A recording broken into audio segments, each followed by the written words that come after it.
This program is brought to you by विश्वास लिन्छौं विश्वास दिन्छौं प्रभु बैंक, नेपाटप सब ठिकठाक, राष्ट्रिय वाणिज्य बैंक तपाईको आफ्नै बैंक, इकोट्याक नेपाल सँगै अघि बढ्दै।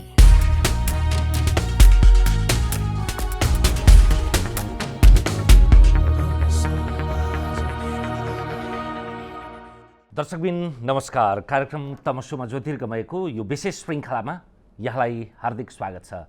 यदाकदा हामी दर्शकहरूसँग आग्रह गर्छौँ पाहुना कसलाई बोलाउँ, के विषयमा बोलाउँ।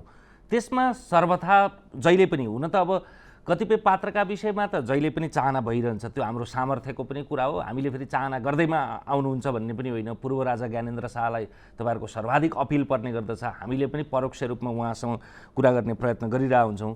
हाम्रो प्रयत्नभन्दा पनि उहाँहरूलाई अनुकूलता भएको बेलामा अवश्य संवाद गरि नै हाल्छौँ।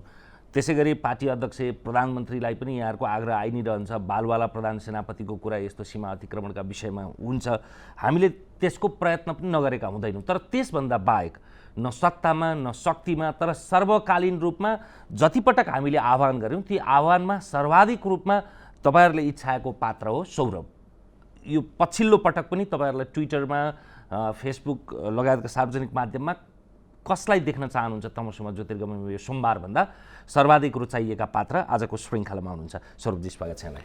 धन्यवाद। सबभन्दा सुरुमा म दुईटा सन्दर्भ कुराकानी त्यसमा गरौँला, तर यो किन पनि बहुप्रतीक्षित तपाईँसँगको कुरा भयो भने हामीले यसअगाडि तमसुमा ज्योतिर्गमयमा 3वटा श्रृङ्खला गऱ्यौँ।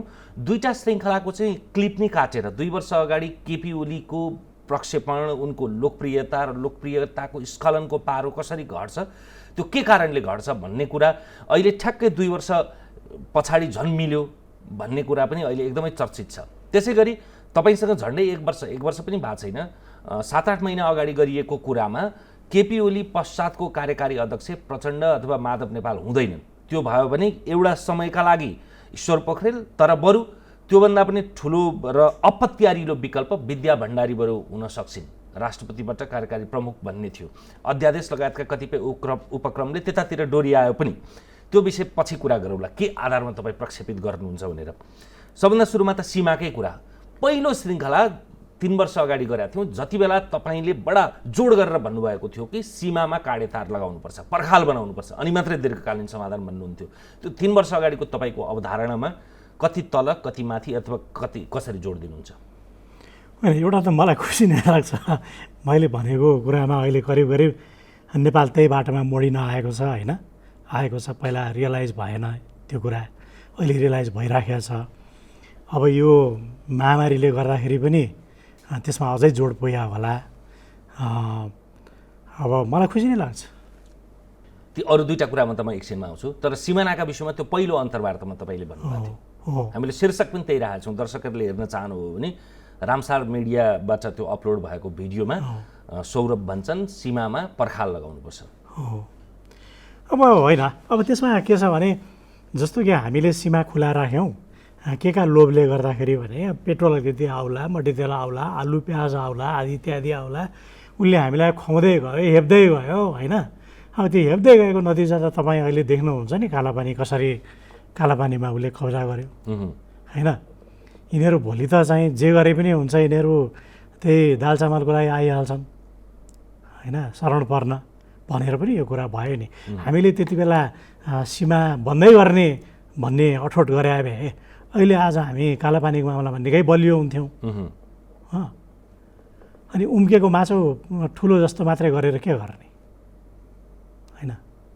मैले बरु ठिका चाहिँ एउटा कुरा तपाईँलाई के भन्छु भने जब कालापानीको कुरा आइसक्यो, मैले नै उठाएँ यो कुरा कि तपाईँले मलाई एउटा अघिल्लो पल्टको इन्टरभ्यूमा एउटा चाहिँ कुरा गर्दा फ्याटा के भन्नुभएको थियो भने ओलीले सिपाही पठाइदिन्छु भनेको छ भन्नुभएको थियो है। मैले जानी त्यो कुरालाई नसुने जस्तो गरेँ किनभने जब प्रधानमन्त्रीले त्यो मानसिकतामा छ भने अहिले यसमा थपथाप गरेर कुरा उकाएर यसलाई भङ्ग्याउने अनेक किसिमका कुराहरू अहिले गर्नु ठिक हुँदैन एउटा नागरिकले भनेर म चुप लागेको। तर मलाई चाहिँ कस्तो लाग्छ भने जब कालापानी फर्मल्ली उसले आफ्नो नक्सामा राख्यो त्यसपछि नेपालले चाहिँ फ्रान्सलाई चाहिँ म भन्दिनँ, युएनको सिक्युरिटी काउन्सिलको भिटो अधिकार भएका 4वटा देशलाई 18 घन्टाभित्र कुच गर्छौँ भनेर हामीले अफेन्समा जानु पर्थ्यो, फौज पठाउनु पर्थ्यो कि फ्रान्स बाहेककालाई, चीनलाई, रसियालाई, अमेरिका र बेलायत। मैले किन फ्रान्स भनिनँ, कुनै बेला भनौँला त पर्थ्यो। अनि यो कुरा गर्दाखेरि धेरैले बेवकुफ कुरा भयो जस्तो भन्छन्, त्यसो होइन। उसँग एटम बम छ, हामीसँग एयरगन पनि छ कि छैन भन्ने कुराको हेक्का मलाई छ नि, होइन? त्यसको अर्थ के हुन्थ्यो भने हामी 2-4 हजार मारिन्थ्यौँ, होइन? उसकोपट्टि क्याजुअलिटी रेट 1% हुन्थ्यो होला अघि भने हुन्थ्यो। अनि हाम्रो चाहिँ के हुन्थ्यो भने हाम्रो जमिन पनि कम्प्लिटली कब्जा पनि हुन्थ्यो। र त्यसपछि हामीले सोच्दै नसोचेका अनेक विपत्तिहरू, अनेक कुराहरू आउँथे हामीलाई कि भारतलाई, हामीलाई आपत्तिहरू आउँथे। तर हामी एउटा नयाँ युगमा जान्थ्यौँ। केही पाउनको लागि, केही कुराको लागि आँट पनि गर्नुपर्छ, दम पनि चाहिन्छ। अनि खटाउनु पर्थ्यो युनिफर्म लगाएका मान्छेहरूलाई भन्दाखेरि मैले चाहिँ के बिर्सिरहेको छैन भने युनिफर्म लगाएको मान्छेले मात्रै लड्नुपर्छ भन्ने होइन, सिभिल ड्रेस लगाएको मान्छेले पनि लड्नुपर्छ भन्ने हो, जाने भन्ने हो, होइन? वारको 4th कोलममा फरुवा बोकेका के अरे किसानहरू पनि जान्छन् भन्ने पनि हो कि 5th कोलममा 5th कोलमिस्ट नेपालीहरू त कति होला मैले थाहा पाएर 200 जना जति छन्। इन्टेलिजेन्सलाई अलिक बढी 200-400 थप्छ होला, त्यति नै हो। त्यसको के गन्ती, बहुसङ्ख्यक नेपाली त नेसनलिस्ट छन् नि, होइन? भन्दाखेरि चाहिँ हामी त्यसमा जानु पर्थ्यो, होइन? आज वार्ताको कुरा गर्ने गर्दाखेरि त तेरो चाहिँ बाउले नखाए तेरो बाजेले चाहिँ खोलाको पानी जुठो हाल्यो होला भन्ने बाँसोसँग पाठोको के लाग्छ? कहिलेसम्म लाग्छ? अनि जब चाहिँ तपाईँको कालापानीमा सबै नेपालीहरू केन्द्रित भए, उसले ध्यान डाइभर्टहरूलाई फालेलुङमा गएर अलिकति जमिन लिइदियो। फालेलुङले पुगेन, तपाईँको तराईमा चाहिँ नोम्यान्स ल्यान्डबाट चाहिँ फेरि धर्सो तान्यो भन्दा अल्मल्याउने, होइन? अब अहिले उसको कुरा 2टा कुरा भर्सनमध्ये सुनिरहेको छु, आइरहेको छ। हामीबाट गल्ती भएको हो, तर गल्ती के हो भन्दाखेरि त्रिदेशीय भूभाग हो भन्छ भारतले। त्रिदेशीय भूभाग हो भनेपछि त चाइनालाई पनि त्यसमा इन्भल्भ गर्ने भयो। हामीले के गर्नु पर्थ्यो भने चीनसँग सम्झौता गर्दा नेपाललाई सोध्नु पर्थ्यो, त्यो सोध्दैनौँ कि एउटा। अर्को चाहिँ के भने इन्डियन आर्मी चिफबाट आइरहेको छ यो कुरा कि नेपालीहरू अर्काको उक्साहटमा लागेका छन् भन्दाखेरि नेपालीहरू वास्तवमा त्यो इस्युमा एकदम मौन छन्। उनीहरूको वास्तवमा इन्ट्रेस्टको कुरा होइन, अर्कोले उक्साइदिएर गएको हो भनेर नेपालीसँग ठिक्क हुने, होइन?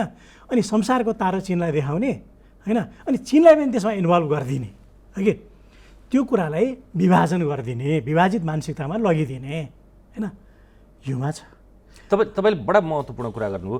देशभित्र पनि संसदमा पनि उठ्ने गरेको चर्चा के हो भने पछिल्लो पटक यो चीनको आबद्धता सम्बद्धता भनेको सन् 1962मा चीन र भारत बीचको युद्ध भयो। त्यही युद्धको दुष्परिणाम स्वरूप नेपालको उत्तरी सिमानामा 17 स्थानमा स्थायी रूपमा चेकपोस्ट बनाएर 2011 देखि 2027सम्म बसे। 27मा 16वटा पोस्ट हट्यो कृतिनिधि विष्ट मार्फत, राजा महेन्द्र मार्फत, तर तपाईँको त्यो पोस्ट हटेन। त्यति बेला त्यसलाई हटाऊ भनेर भन्ने आँट पनि गरेन होला, अथवा यो एउटा कमजोर कडी हो भनेर छोडिदियो होला। दोस्रो त्यसको कडी भनेको 2072 साल जेठ 1 गते भारतीय प्रधानमन्त्रीको चीन भ्रमणका क्रममा समझदारी भयो। त्यो समझदारीको 11औं बुँदामा चाहिँ लिपुलेक हुँदै सडक मार्ग, व्यापारिक मार्ग बनाउने भनेर भारत र चीनले सम्झौता गरे। तर त्यो यी 2टा उपक्रम हुँदाहुँदै पनि तपाईँ भन्दै हुनुहुन्छ कि यो त्रिदेशीय बिन्दु भन्ने भारतले फालेको पासामा अल्मलिनु हुँदैन थियो, होइन? हुँदैन थियो र हुँदैन, होइन? पास्ट टेन्समा पनि हुँदैन, प्रेजेन्ट टेन्समा पनि हुँदैन, अल्मलिनु हुँदैन थियो। मैले भने लड्नु पर्थ्यो, अघि गर्नु पर्थ्यो। अब अनि म कस्तो देख्छु भने अहिलेको आर्मी चिफ जे हो मलाई बेसिकली राम्रै लाग्छ, पूर्णचन्द्र थापा। 2-3वटा कुरा राम्रो छ। एउटा कुरा के भने आउने बित्तिकै चाहिँ जे बदमासी गरे त्यहाँ केही मान्छेहरूले, आर्मीका पर्सनलहरूले, त्यसलाई उहाँले कारवाही गर्नुभयो, खुलै रूपमा कारवाही गर्नुभयो, होइन? जस्तो इन्चार्ज राइफलले गर्दाखेरि हामीलाई माओवादीसँगको द्वन्द्वमा हाम्रो आर्मी पछाडि हट्नु परेको त्यो नाल तातेर भन्दाखेरि त्यसलाई उहाँले थन्काइदिनु भयो, होइन? थन्काइदिनु भयो। र भावनाको हिसाबले पनि एउटा कुरा काम गर्छ कि उहाँ भक्ति थापाको सन्तान हो, होइन? उहाँ आउने बित्तिकै पृथ्वीनारायण शाहको शालिग अनावरण गर्नुभयो, होइन त्यो आफ्नो पुर्खाले गरेको फिलिङ उहाँलाई डेफिनेटली छ आफूले चमत्कार देखाउन पाइन्छ आफ्नो पुस्तामा ज्यानको बाजी राखेर उहाँले गर्नु पनि हुन्थ्यो होला होइन भने पनि आज लड्दैन नेपाली सिपाहीले भनेदेखि 93,000 किन पालेको हो सशस्त्रले गएर चाहिँ तपाईँको बोर्डर सिक्युरिटी दिनुपर्छ भने सिपाही के गरेर बसिराखेको हो के का लागि कुन दिन लड्नको लागि तपाईँको आक्रोश जायज होला तर त्यो सेना भनेको कहिले पनि सिमानामा त बस्दैन नि अन्तर्राष्ट्रिय कानुनकै आधारमा पनि होइन बस्ने प्रोभिजन ल्याउनु पऱ्यो नि अर्को कुनै एउटा भारतको पनि अरूको पनि के अरे संसारका सबभन्दा बढी सेना बसिएको भनेको उत्तर र दक्षिण कोरियामा पनि त सेना छैन होइन नि पाकिस्तान र भारतमा पनि त सेना छैन बिचमा यो कुरा के भने माओवादी जब आर्मीमा चाहिँ भर्ती गर्ने फिर्ता केही मान्छेलाई भित्राउने भन्ने कुरा भयो त्यो बेलामा ग्रेटर नेपाल भन्दाखेरि माओवादीको क्याडर बिएसएफमा कन्भर्ट भए हुन्छ भनेर मैले भनेको छु आर्मीको क्याडरलाई बिएसएफमा कन्भर्ट गराए हुँदैन थियो भइहाल्थ्यो नि सिद्धिको नि राख्नु मिल्दैन भने गर्न त पर्यो नि होइन मिल्दै नमिल्ने होइन एउटा अवस्थामा मिल्छ फेरि सेना दुईटा देशले पारस्परिक अथवा एकल रूपमा युद्ध घोषणा गरेपछि त अन्ततको त सीमाको अन्तिम रक्षक त सेनै हो नि मिल्नु भने कि तपाईँले त्यही मैले त्यही कुरा गर्न खोजेको जे भए पनि गर्नु पर्यो एनी हाउ यो क्लजै मिल्दैन त्यो क्लजै मिल्दैनको कुरा होइन गर्नु पर्यो है को भएन अब अहिले कस्तो छ भन्दाखेरि अब उहाँले सर्वदलीय बैठकमा कङ्ग्रेसलाई बोलाउनु भयो है म पहिला पनि सर्वदलीय बैठकको विरोधी हुँ आज पनि विरोधी हुँ कङ्ग्रेसलाई सडकमा जान दिउँ न सिद्धिको नि त्यसले के रूप देखाउँछ अपोजिसनले हेरौँ न किनभने त्यो त दिल्लीमा नाइटो गाडिएको पार्टी हो त्यसले त वार्ताकै कुरा गर्छ जहिले पनि स्वाभाविक छ नि होइन नाइटो गाडिया छैन भने साबित गर्छ नि आएर तपाईँले वार्ताको गुन्जास नै टरेको यो सीमामा भन्ने एकदमै हो नि एकदमै हो अनि त्यो त्यत्रो ठुलो पार्टमा जब हुन्छ भने बाँकी सुस्ता अरू 2 किलोमिटर कतै गएको कतै 12 किलोमिटर गएको के ठुलो कुरा हो केही ठुलो कुरा होइन हेर्नुहोस् है म तपाईँलाई कुरा अलिकति मोडीको जस्तो कुरा गर्छु है कुरा जस्तो गर्छु तर नेपालको कन्टेक्स्टमा यो कुरा मैले भन्न खोजेको है मेरा केही आदर्श पात्रहरूमा 3 जना धेरै छन् त्यसमा चाहिँ 3 जनाको मा पनि अहिले 2 जनाको कुरा उठाउँछु म है 2 जनाको कुरा उठाउँछु एउटा पोल्यान्डको आन्द्रे कोसिसको एउटा इटलीको जिसेप ग्यारिबाल्डी है कुरा उठाउँछु आन्द्रे कोसिसको राजा पोन्टिवस्कीको भाइको राइट ह्यान्ड मान्छे वार हिरो 20वटा ब्याटलफिल्ड लडे तर रातारात रिपब्लिकन भयो है कारण के भने जब रसियन जारले पोल्यान्डको सीमा मिच्दै आए पोल्यान्डको राजा बोलेन पटक्कै होइन त्यसै भएर रिपब्लिकन हुन जानु पर्यो है र त्यसपछि त्यसले अनेक कोसिस गर्यो त्यसपछि पनि लडाइँ लड्यो गर्दाखेरि जारले चाहिँ पोल्यान्ड लिड गर भन्दाखेरि पनि मेरो देशको स्वतन्त्रता के हुन्छ भनेर भन्यो नेपोलियनले लिड गर भन्दा पनि मेरो देश स्वतन्त्रता के हुन्छ भनेर भन्यो आखिर केही छैन आएर अमेरिकाको वार अफ इन्डिपेन्डेन्समा लड्न भनेर गयो अहिले वेस्ट पोइन्ट वर्ल्डको सबैभन्दा मोस्ट प्रेस्टिजियस चाहिँ वार कलेज जहाँ छ त्यहाँ उसले एउटा फोर्ट बनाएको छ फोर्ट क्लिन्टन अमेरिकामा त्यसै सिन्धुलीको किल्ला जस्तै ब्रिटिस फ्लिटलाई रिपल्स गर्यो कि गरेर अमेरिकाले एकदम रेकगनाइज गर्छ त्यसपछि त्यसैकै कारणले 125 वर्ष पोल्यान्ड इन्डिपेन्डेन्ट भयो अब हेर्नुहोस् है एउटा मोनार्किस्ट रिपब्लिकन हुन गएको छ आज रिपब्लिकन सिस्टम भएको राजा भएको भए के हुन्थ्यो भन्दाखेरि त्यो कालापानीको कुरा हामीलाई थाहै हुँदैन थियो गुपचुप भएर सबै कुरा सिद्धिन्थ्यो किन उसलाई ब्ल्याकमेलिङ गर्छ होइन म जस्तो साधारण मान्छेलाई त दरबारलाई ब्ल्याकमेलिङ गरे त्रिभुवनको बेलादेखि वीरेन्द्रको बेलासम्म गरेको 2-4वटा कुरा थाहा छ भने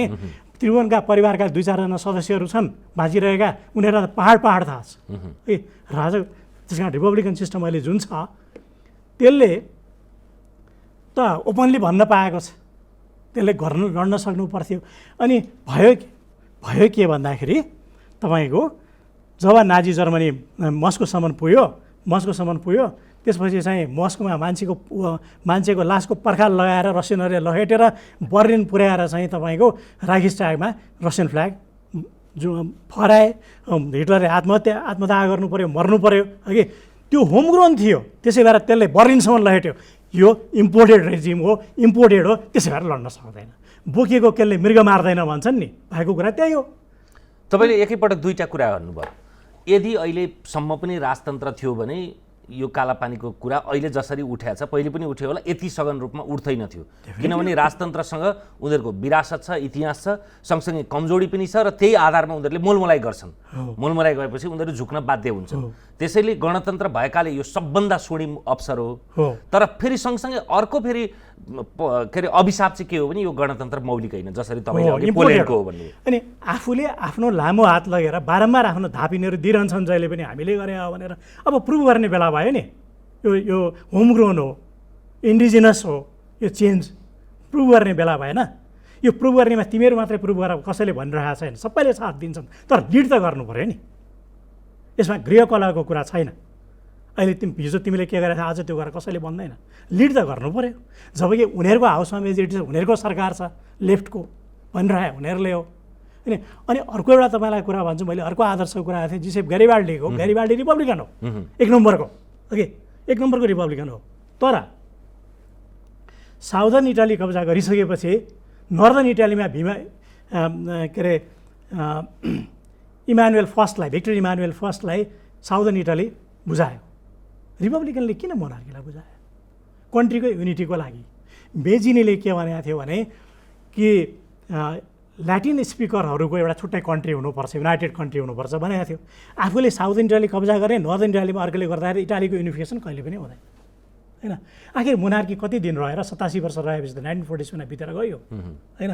तर ग्यारिबाल्डी 15 वर्ष 14 वर्ष 15 वर्षसम्म चाहिँ ल्याटिन अमेरिकामा लडेर उरुगे थपना गरेर आएको थियो। उरुगेको नोटमा उसको तस्विर आएको थियो। त्यसले भिक्टर इमानुएललाई बुझाएर पनि रिपब्लिकन एजेन्डा छोडेन, है, छोडेन।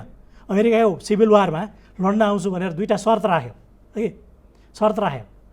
अमेरिकाले चाहिँ कमान्ड इन चिफ दिएन, लेफ्टिनेन्ट जनरल देव गएन, उसले मान्ने कुरै थिएन। दोस्रो कुरा उसले स्लेभरी उन्मूलन गर्ने ग्यारेन्टी गर भनेर भनेको थियो, तर त्यो अमेरिकाले ग्यारेन्टी गर्न सकेन। हेर्नुहोस्, सकेन, किनभने गेटिसबर्गको स्पिचमा चाहिँ अब्राहम लिङ्कनले स्लेभरी राख्दाखेरि अमेरिका युनाइटेड हुन्छ भने राख्न चाहन्छु भने बोलिसकेको थियो, है। तर पनि अमेरिकाले भिक्टर इमानुएललाई यसले राज्य बुझाएको भनेर अपमान गरेन। त्यो अहिले त्यही कोसिसकोले जहाँ चाहिँ क्लिन्टन फोर्ट बनाएको त्यहाँको इन्फेन्ट्रीको नाम चाहिँ ग्यारिबाल्डी गार्ड राख्यो। मैले भन्न खोजेँ रिपब्लिकनिजम र मोनार्कीको प्रसङ्ग होइन तपाईँको, कन्ट्री फर्स्ट हो, ओके, कन्ट्री फर्स्ट हो। कन्ट्री यहाँ कसैलाई के अरे के भन्छ आफ्नो चाहिँ कम्युनल कुरा फर्स्ट, कसैलाई कुण्ठा फर्स्ट, कसैलाई के फर्स्ट भइरहेको छ, ओके। यो बेलामा नेपालले गर्दैन भने कहिले गर्छ, कुन बेला गर्छ? प्रणाली ठुलो कुरा होइन, राजतन्त्र होस् कि गणतन्त्र होस् कि जनवादी गणतन्त्र होस् कि जेसुकै होस्, ओके। आज हो टाइम। शङ्खधर साख्वाको जुन कुरा गर्ने हो, बालुवा सुन परिणत भएको साहित्य चिनिया छ भने पनि साहित्य चिन्ने बेला यही हो। 1000 वर्षपछि आएको छ साहित्य, र पनि चिन्नु छैन भने यसको कुनै कुरा गर्ने हो?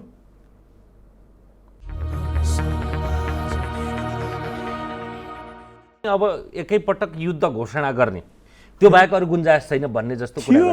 आज त धेरै ढिलो भयो, धेरै ढिलो भयो आज त।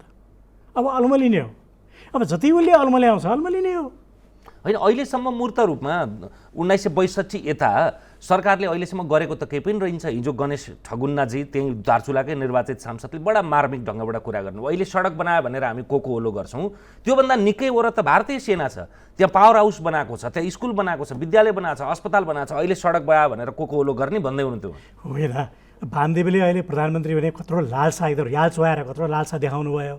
तर त्यो बेलामा झन्डा बोकेर कालापानी हाम्रो हुनुपर्छ भन्दाखेरि उहाँ आधा किलोमिटर छोडेर आएको हुनाले यसै त हुन त हाम्रै थियो, तर पनि त्यो वामदेवले त छोडेर गएको भने आधा किलोमिटर भएर उनीहरू आएर बसे। हेर्नुहोस्, आधा किलोमिटर उहाँको कारणले त्यसै पनि गुम्या छ र उहाँ प्रधानमन्त्री भन्न चाहनुहुन्छ। ए कस्तो विडम्बना छ हाम्रो। जब मर्नु थियो सिद्ध्याएको समाप्त कुरै प्रसङ्गै थिएन नि। वामदेव त्यहाँ गएर सिद्धिएको भए फेरि अर्कै हुन्थ्यो। फेरि के भयो त उहाँ एकजना मान्छे भुपीले भनेको छैन तारा झरेर गए हुन्छ बिहान भनेर, ठ्याक्कै त्यही हुन्थ्यो। त्यो पनि भएन। प्रेमसिंह धामीको ज्यान किन गएको छ, मदन भण्डारीको ज्यान किन गएको छ, चाहिँ जीवराज आश्रितको ज्यान किन गएको छ हामीलाई भन्दा एमालेलाई थाहा छ नि, त्यो त सत्तामा बसेको पार्टी हो। स्वयं केपी ओली त्यसको छानबिन समितिको एकल सदस्य हुनुहुन्थ्यो। अनि किन यहाँ यिनीहरू चाहिँ मार्क्सको कत्रो कुरा गर्छन्, त्यो चाहिँ मार्क्सको यहाँ कत्रो कुरा हुन्छ के अरे चाहिँ ग्यारिबाल्डीले जे गर्यो त्यो मेजिनीले गर्दा भएको, मेजिनीको कारण युनाइटेड जर्मनी आज बनेर आएको, मेजिनीको सिद्धान्तमा आज युरोपियन युनियन आएको। तर त्यो मेजिनलाई मार्क्सले भयङ्कर गाली गर्यो, बेपत्ता गाली गर्यो हगि। र 6वटा चाहिँ कन्ट्री ल्याटिन अमेरिकामा सिमोन बोलिभारले खडा गर्यो हगि। इक्वेडर, कोलम्बिया, पनामा हगि। भेनेजुएलाको त हुँदै हो, त्यसपछि बोलिभिया, त्यसपछि पेरु, यी सबै गरेर जम्मा 6वटा कन्ट्री खडा गर्यो। त्यसलाई मेजिनलाई के गाली गर्यो, त्यसलाई मार्क्सले भयङ्कर गाली गरेको छ हगि। रिपब्लिकन हो त्यो, गाली गरेको छ। यति अपशब्द मात्रै अङ्ग्रेजीको प्रयोग गरेको छ, गाली गरेको छ। कुण्ठा छ, आक्रोश छ, जलन छ, भयङ्कर छ। त्यो मार्क्सलाई यहाँ ठुलो मान्छन्, मार्क्सिस्टहरू यिनीहरू है मान्छन् होइन। के त्यो बोलिभार धर्राको चाहिँ गजुर हो, मार्क्स बनाएर त सुन्धाराको चाहिँ किनारमा फाल्या टिनको टुवाको के छ त्योसँग? केही पनि छैन। लेनिनले एक्सपेरिमेन्ट गर्दै फेल खायो 70 वर्षमा। माओले एक्सपेरिमेन्ट गरे, देङ सियापिङले तस्बिरमा सीमित गर्थे, त्यो पनि चाइनाको युनिफाइड गरे हुनाले मात्रै। यिनीहरू हुँदा कतिसम्म लेख्छन् भने तपाईँको कान्तिपुरमा मार्क्सको चाहिँ बोलीहरू चाहिँ वेदको ऋचाहरू जस्तै छ अरे। यो बौलटीमा कहाँ पुग्ने है। मैले उरुग्वेको कुरा गरेँ, 6वटा कन्ट्रीको कुरा गरेँ। कन्ट्री फर्स्ट भन्ने कुरा यिनीहरूकोमा कहिले पनि आउँदैन हगि। अन्तर्राष्ट्रियवादी हौँ भन्छन् नि, अन्तर्राष्ट्रियतावादी हो। कुण्ठा फर्स्ट है। अहिले कुण्ठा छ सबै। भोलि दाल चामल आउँदैन बाबा, ठिक छ। अनि म यो कुरा भनिरहँदाखेरि इन्डियालाई कुनै दोष दिन्न, हेर्नुहोस्, चीनलाई कुनै दोष दिन्न। किन दोष दिन्न भने त्यो सबै गर्ने उसको अधिकार, उसको कुरा हो। हामीलाई भुटान जसकै होस्, हामीलाई तलमाथि होस्, हामीलाई पाकिस्तान जसकै माथि होस्, हामीलाई के मतलब छ? रियल कुरा गरौँ न, प्राग्मेटिक कुरा गरौँ, के मतलब छ हामीलाई? उसलाई हामीसँग के मतलब छ? जसकै होस्। तर हामीले उनीहरूको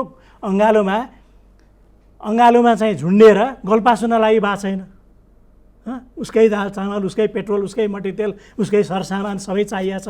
तेस्रो देशबाट मुसुरो मगाएर चाहिँ स्मग्लिङ गरेर पठाउनु छ, सुपारी मगाएर स्मग्लिङ गरेर पठाउनु छ, पाम ओइल सबै पाम ओइलको पठाउनु छ। उसले फेरि हाम्रो नेपालको वाणिज्यको वार्तामा जब गतिरोधको कुरा आउँछ बारम्बार भनेको छ, एकजना मान्छे मोटाएर के हुन्छ, देश मोटाउनु पऱ्यो, देशलाई तिम्रो त्यो पाम ओइल सामाइल एक्सपोर्ट गर्न दिएर तिमीलाई के फाइदा छ भनेको छ, नभनेको छैन।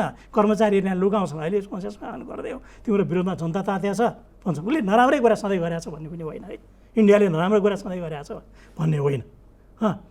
चीनले तिम्रो बोर्डरमा चाहिँ 4वटा चेकपोस्ट राख्यो, धेरै कम भयो भन्दाखेरि ठिक छ हामी राख्छौँ, तर हामीलाई 4 करोड दियो भने प्रधानमन्त्रीले होला भने 4 करोड पनि मागिदिने। अनि तपाईँ आफ्नो छिमेकी, आफ्नो आफन्तै भने पनि गल्पासो 24 घन्टा लाग्न आउँछ भने त्यसलाई कति तपाईँ टोलेट गर्नुहुन्छ? यसको मैले अघि पनि प्रसङ्ग ल्याइरहेको थिएँ। तपाईँ दुर्लभ आउनुहुन्छ, दुर्लभ आएपछि तपाईँसँग डायलग भन्दा मोनोलग नै मजा आउँछ, तर घरिघरि डायलग भयो भने पनि त्यसले अझ श्रुति मधुर नै हुन्छ। अहिले पहिलोपटक सरकारले नीति तथा कार्यक्रम मार्फत आफ्नो नक्सा सार्वजनिक गर्ने भन्दैछ। त्योभन्दा त यस्तो वाइवाई छ, यस्तो ताली बजिरहेछ। किनभने अहिलेसम्म आफ्नो भएको नक्सा समेत भन्नलाई कालापानी, लिपुलेक, लिम्पुवाधुरा हाम्रो हो भन्ने, सदनमा कराउने, सडकमा कराउने, दूतावास अगाडि कराउने, अथवा कहिलेकाहीँ स्टन्ट गर्नलाई सीमासम्म गएँ भनेर भन्ने। तर जोसँग भन्ने त्योसँग भन्नु त परै जाओस्, आफ्नो नक्सा समेत सार्वजनिक नगर्ने। त्यसमा हेर्नुहोस्, कायरता पनि हो, सबैको कायरता पनि हो। अलिकति हाम्रो पिएमको, हाम्रो ओलीजीको चाहिँ अलिक बठ्याइ हो कि जस्तो पनि लाग्छ मलाई कि क्रेडिट लिने बठ्याइ क्या। ओलीजीलाई त तपाईँको सधैँ सङ्घाको सुविधा छँदै थियो, आज पनि छ कि होइन? अब कस्तो भने जङ्गबहादुरले नयाँ मुलुक जुन लिँदाखेरि त हामीबाट गएको जमिन, हामी लडाइँमा हारेर गएको जमिन होइन, उसले फर्मली तिम्रो हो भनेर भनिदिनु पऱ्यो। जङ्गबहादुरले नक्सामा हाल्नु पर्खिनै पऱ्यो होइन? कालापानी त हाम्रै हो नि, तर त्यो नक्सामा आउने गरी वैध रूपमा भएपछि आफू पनि जङ्गबहादुरको लेबलमा उक्लिन्छ कि भन्नेवाला लायो होला र अड्का होला कि मलाई त्यस्तो लाग्छ क्या। अझै सङ्घाको सुविधा छ ओलीप्रति? रमाइलो कुरा गर्नुभयो होइन, त्यो होला है। अनि थ्याङ्क्स। अनि के अरे त्यो होला एउटा नगर्ने होइन, अल्मलिने, मैले भने अल्मलिने यिनी हो होइन, नगर्ने, वार्ता गर्ने है। 15 मिनटभित्र चिठी ड्राफ्ट गरेर 18 घन्टाभित्रको अल्टिमेटम दिएर कुछ गर्नु पर्थ्यो। अब गर्दा के गर्ने त त्यसो भए? अब गर्दा वार्तामा अल्झिने। अब उसले झन् प्रेसर दिएर ल्याउँछ। अब गर्ने के? तपाईँ इन्टरनेसनल कोर्टमा जान पनि सक्नुहुन्न, तपाईँ लड्न पनि सक्नुहुन्न, तपाईँ बासुसँग पाठो भएर कुरा गरिरहनुहुन्छ, गरिरहनुहोस्। बुवासोसँग पाठो भएर कुरा गरिरहनुहुन्थ्यो, गरिरहनुहोस्। होइन, तपाईँ सत्तामा हुनुहुन्छ, गरिरहनुहोस्। के छ? बङ्गर खनेर इन्डिया विरुद्ध लड्यो भने पुष्पकमल दाहाल लड्नु भयो होला नि अहिले उहाँ? लडेको कि लडेको भनिएको? लड्छु भने हो नि, लडिहाल्नु भने लड्या सिन देखिहाल्यो होइन, विपनामा देखिया कि सपनामा देखिया प्रश्न नगर्नुहोस् होइन, लड्या हो। त्यसै भएर यो के भने मैले अहिले फ्रान्सको कुरा गरेको थिएँ क्या एउटा। किन मैले फ्रान्सको कुरा गरेँ? फ्रान्सको होल फरेन पोलिसी जमानादेखि आउँदाखेरि सबै लुच्चो खालको फरेन पोलिसी छ, कुनै किसिमको पनि विधिको भन्ने कुरा छैन। अहिले युएनको सेक्युरिटी काउन्सिलको भेटो अधिकार भएको मेम्बर भएपछि उसले नेपालको आवासीय र दूतावास उठाएर जान मिल्छ? उसले वर्ल्डको 200वटा देशमा जतिसुकै खर्च परोस् उपस्थिति देखाउनुपर्छ, होइन भने मेम्बर किन हुने होइन? र मैले मेरो साइडबाट यो कुरा भनिरहेको छैन होइन। चर्चिलको वाइफ ब्रिटिस पार्लियामेन्टमा आफ्नो हैसियतले एमपी थिइन्, त्यो बेलामा उनले चाहिँ ती मित्रहरू चिडिने गरी किन फ्रान्सले आफैले पनि यो कुरा भनेको छ भन्न खोजे, किन चिडिने गरी यो कुरा बोलिरहन्छौ भन्दाखेरि चार्ल्स द गाल फ्रान्सको प्रेसिडेन्टले के भनेको छ भने हाम्रा कोही मित्रहरू छैनन्, सबै स्वार्थ मात्रै छन् भनेर भनेको छ है। त्यो हामीलाई एउटा किसिमको अर्को किसिमको पाठ पनि हो। र साँच्चै भनौँ भने द गालले नेपाललाई एउटा कुरा भने पनि छ, आफ्नो बाटो आफै लिनुपर्छ। अघि तपाईँले संयुक्त राष्ट्रसङ्घका 5वटा स्थायी सदस्य राष्ट्रमध्ये यो कारणले भन्नुभएको छ कि फ्रान्सलाई चाहिँ पत्र नलेख्ने, पत्र चीनलाई लेख्ने, रसियालाई लेख्ने, बेलायतलाई लेख्ने, अमेरिकालाई लेख्ने। डिप्लोमेटिकली त्यसो गर्न अलिकति नमिल्ला कि, तर मलाई चाहिँ त्यस्तो लाग्छ। अझै पनि गर्दाखेरि त्यही गर्ने भन्ने हो। मलाई लाग्छ कि यदि डिटर्मिनेसन छ नेपाली आर्मीमा भने गरे हुन्छ, तर उसले फुटाउनलाई अनेक यत्न पनि गर्छ, अनेक किसिमको गर्दैन होइन। नेपालको सेना भारतको मानर्थ सेनापति, भारतको सेना नेपालको मानर्थ सेनापति, जुद्ध संसदको पालादेखि सबै किसिमको हो। जे कुरा गरे पनि उहाँहरू दौडेर त्यहाँ पुग्नुहुन्छ, जानुपर्ने उहाँहरूको बाध्यता छ। नाकाबन्दी नै सेनाका कारणले खुलेको होइन, बाध्यता छ भने चाहिँ यो जटिल छ। अब चाहिँ राजनैतिक तहबाट उठेर सामरिक तहमा, सेनाको तहमै जानुपर्छ, नत्र भने यसको छिनोभानो हुँदैन। छिनोभानो हुँदैन। अब मलाई चाहिँ अर्को के लाग्छ भने नेपालले, मलाई दुईवटा कुराको असाध्यै डर लाग्छ क्या, एकदम डर लाग्यो अहिले, डर लाग्छ कि एउटा चाहिँ तपाईँको के भने हामी जब कालापानीलाई लिएर जब अलि हाम्रो टसल बढाउँदै जान्छौँ, टसल बढाउने भन्ने सिलसिलामा हामी तलबाट सामान लिन छोड्दैनौँ अघि। त्यसो गरेपछि हाम्रो कुरा बलियो हुँदैन अघि, बलियो हुँदैन। अनि त्यो बेलामा हाम्रो के हुन्छ भने राजनीतिक जुन एउटा चलिरहेको छ नेटवर्किङ छ, त्यो किसिमको तहस नहस हुँदै जान्छ, मान्छेहरू पोलराइज हुँदै जान्छ। अनि अहिले एउटा मिडियामा एउटा भर्खर कुरा आएको छ, म चाहिँ 2-4 वर्षदेखि पटक पटक सुनिरहन्छु यो कुरा, अब आर्मी लिन लायो, त्यो आर्मी लिन लायो भनेर होइन, लिन लायो भनेर। त्यो बेला बेलामा आर्मीले लिने कुरा उसले बेला बेलामा उचाल्छ कि केही गरी लिइदियो, अखबारले उचाल्ने होइन, इन्डियनहरूले उचाल्छ, मिडियामा आएको छ यो कि आएको छ, यो उचाल्छ, गर्दैन। अहिलेका मान्छे एजुकेटेड छन्, आर्मी क्याडरहरू एकदमै वेल एजुकेटेड छन्, पहिलाको जस्तो होइन, कुरा बुझिया छ, एकदम राम्रा छन्। तर पनि के हो अर्काले खेल खेल्छ, हेर्नुहोस्, खेल्यो भने त्यो एउटा बर्बाद हुन्छ अघि। अनि सुशील कोइरालाले एकपल्ट झन्डै देश सिधाइसकेका थिए कहिले हो, यो भुइँचालो जब गयो नि 72 सालमा वैशाखमा सिधाइसकेका थिए अघि। त्यो बेलामा बहुत मान्छेले, धेरै मान्छेले थाहा पाएनन् यो कुरा। त्यो बेलामा भयो के भने उहाँ नेपाल बाहिर हुनुहुन्थ्यो, यो बाल सङ्गठनमा रामदेव आएको थियो, भुइँचालो गयो, त्यहाँ यो अभ्यास गराउँदै उसले चाहिँ डाइरेक्ट इन्डियाको प्रधानमन्त्रीलाई फोन गर्यो, नेपालमा भुइँचालो गयो, नराम्रो स्केलमा गएको छ। इन्डियन प्राइम मिनिस्टरले चाहिँ सुशील कोइरालालाई फोन गरे, तिम्रो देशमा भुइँचालो गएको छ। त्यसपछि सुशील कोइरालाले इमिडिएटली के भने हामीलाई भए जतिको सबै सहयोग गर्नु पऱ्यो। त्यो सबै सहयोग गर्नु परेको नतिजा के भयो भन्दाखेरि एयरपोर्ट कब्जा भयो हाम्रो एयरपोर्ट कब्जा भयो, हेर्नुहोस् है, त्यो कब्जा भयो। त्यो कब्जा भएपछि त्यहाँबाट अरू प्लेन उड्नै नदिने, रनवे नै ब्लक गरिदिने, त्यो भएपछि चाइनिजहरूले पनि त्यो बेलामा हामीलाई पनि हाम्रो पनि उपस्थिति हुनुपर्छ भने जस्तो भयो त्यहाँ। त्यसपछि मेरो आमा ओम नर्सिङमा हुनुहुन्थ्यो, 2-4 जना डक्टरले हेरेर सोधे के हो यो इन्डियन र चाइनिजले त्रिभुवन एयरपोर्ट कब्जा गर्यो, अब अमेरिकनले मागिरहेको छ, भैरवा दिने कुरा छ भनेर भन्दाखेरि मैले दुइटै एयरपोर्ट त सुने, भैरवा सुने होइन। म पनि छक्क सन्न भएँ। त्यसपछि चाहिँ तपाईँको काभ्रेमा एउटा हेलिकप्टर खस्यो। यहाँ के भयो, दासढुङ्गा जस्तै एउटा देशको हेलिकप्टर अर्कोले खसालिदियो भन्ने कुरा आयो है। यी सबै कुरा भएपछि हामीले त्यो एयरपोर्टबाट विदेशी प्लेनहरू हामीलाई पठाउन असाध्य हम्मे पर्यो है। यो तल्लो लेभलमा आएन, माथिल्लो लेभलमा आयो यो कुरा।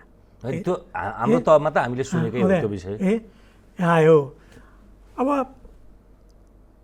हामीले बडा मुस्किलले पठायौँ। अनि मलाई के माओवादी मित्रहरूले पछि के भन्नुभयो भने सबै त माओवादीमा लिडर खराब भए, सबै क्याडर त खराब छैन नि, देशभक्तै छन् त्यहाँ मान्छेहरू होइन।